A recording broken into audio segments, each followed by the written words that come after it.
So here's our second attempt at doing the scenery. So instead of using the Sculptamold, which came out really nice, it's got a real nice texture to it, I decided to go with some Wallboard joint compound. I just bought a big container of it, and I'm going to be doing some work in my own house, so I thought, well, we'll give this a try. So here's what we have so far, and this is actually a single layer and a double layer right here. And what you have to do with this, and be careful with it, is you have to go on really thin at first. Or if you'll notice, like right down here, you can kind of see it, there's some cracks that have shown up in the plaster where it was a little bit thicker and it dried. But over here on the main part on the screen, it's actually smoothed out really nice, and it's really nice and hard. And then I put a second layer over the top of that to kind of get more of the landform and the texture to try and match with the other board, or the other mountain that was on the train layout already. So it actually is going okay. It kind of goes on, looks like peanut butter on there. I'm thinking that it can be molded a little bit more, or sanded rather, or then maybe some hydrocal on top, and that's what will give us those sharp lines that they used on the original layout. So I'm going to go ahead and put a little bit more on here and see what I can do.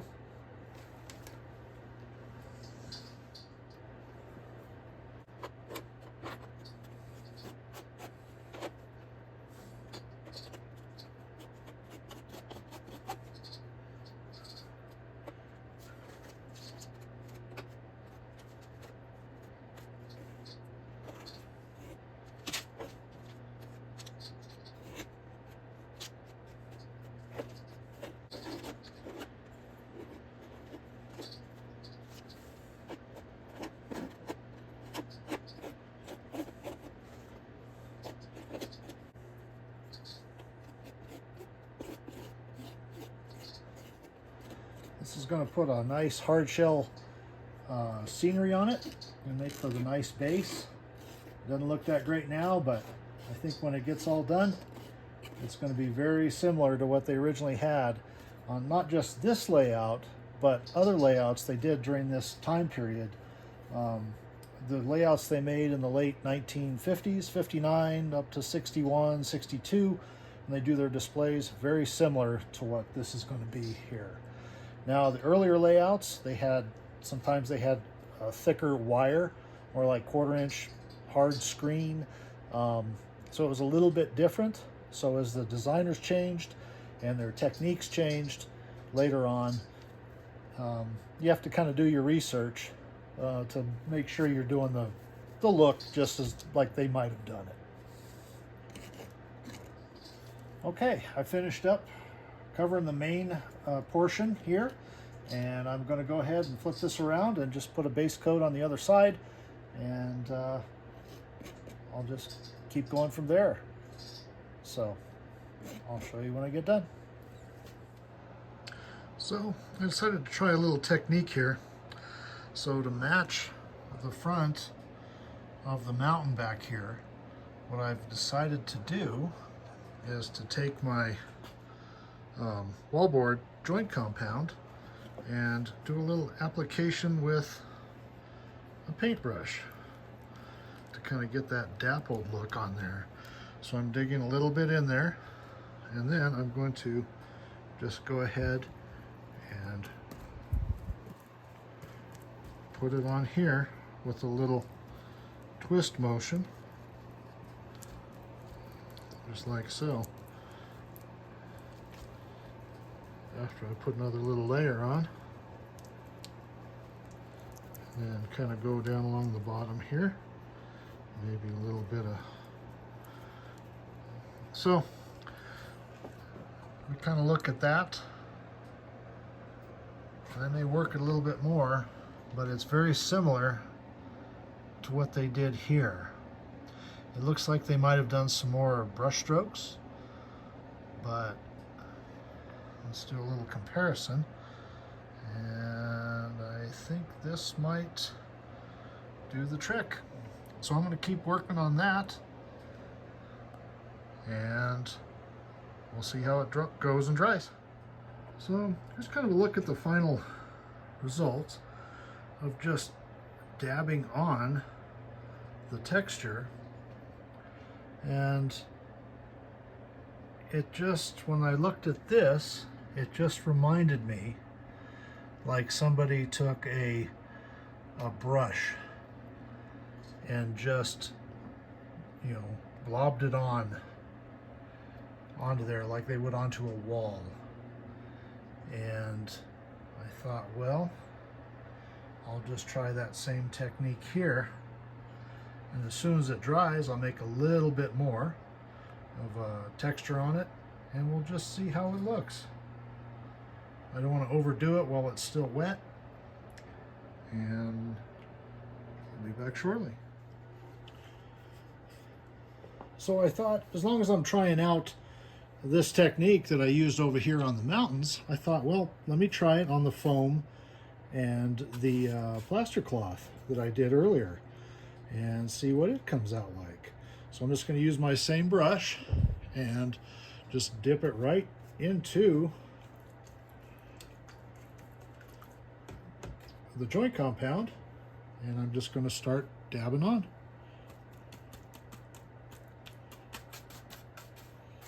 I might have to hold it steady here.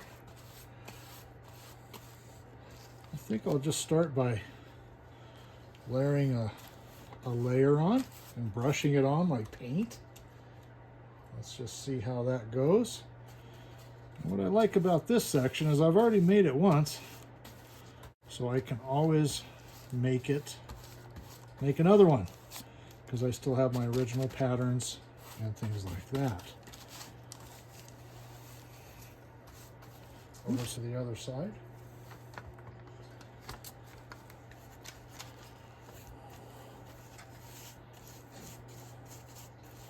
Whoever would have thought of brushing on wallboard joint compound like with a brush? I don't know. Sometimes you just have to try things and see how they work. This is going on just like some heavy duty thick paint. And it's very fast. And it's actually very similar to what they did originally.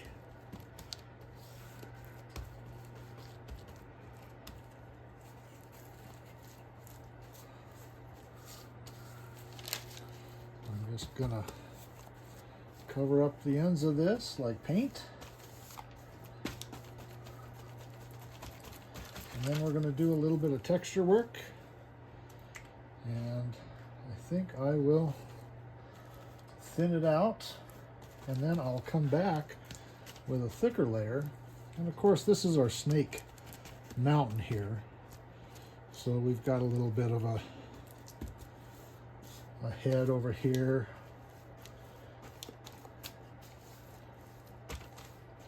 and a tail, rattlesnake tail right here, and the body of the snake in between.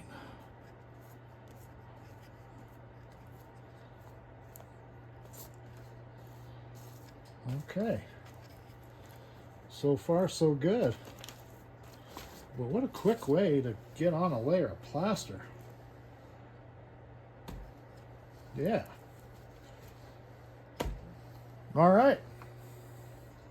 Let's let that dry. I'm going to work a little bit more, and we'll see how it comes out.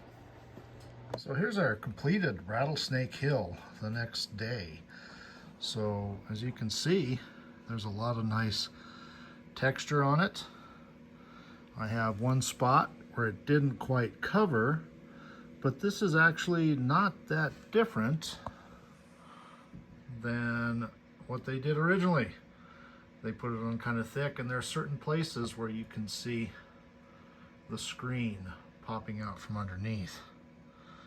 So my next big project is actually, as I pan over, to go ahead and cover the rest of the hills, and I think I'm going to use my paintbrush technique.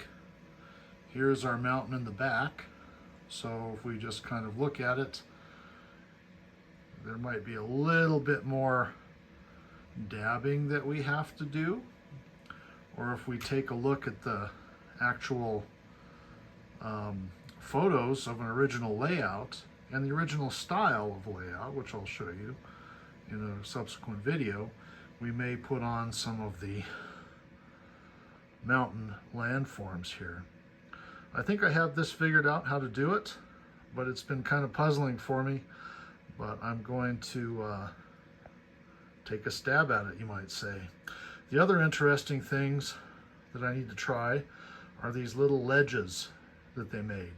This was a common thing that whoever was the display designer in '59, they would put these little triangle shaped mountain ledges on here. And if you look on the Freedom Land display, which is also the one from the Eastern States Exposition, they had this same type of plasterwork. So, but here is our Rattlesnake Hill. I like it. It's pretty a nice hard shell. It didn't crack or anything, and it should take paint pretty well.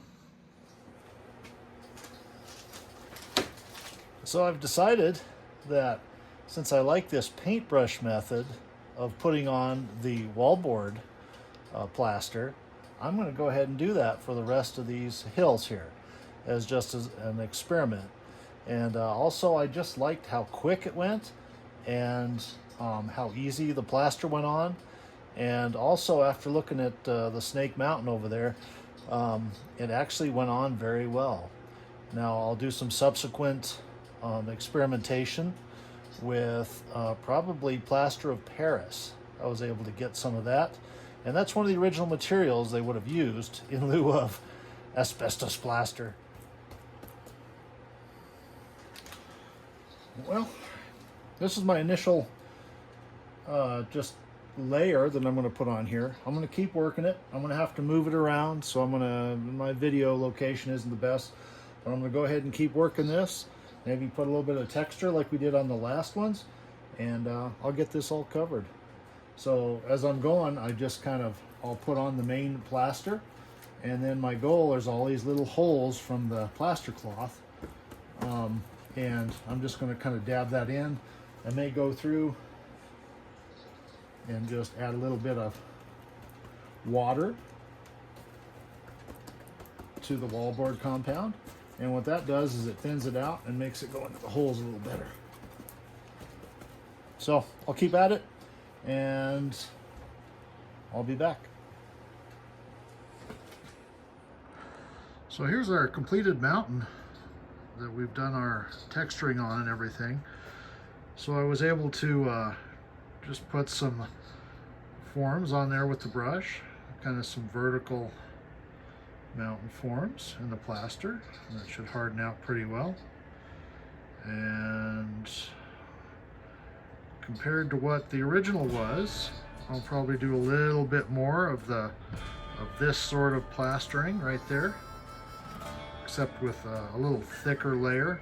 But for now, I think this will work. So here's the back side of the other mountain, and we'll just go from there. I'm going to let that dry, and then I'll keep working it.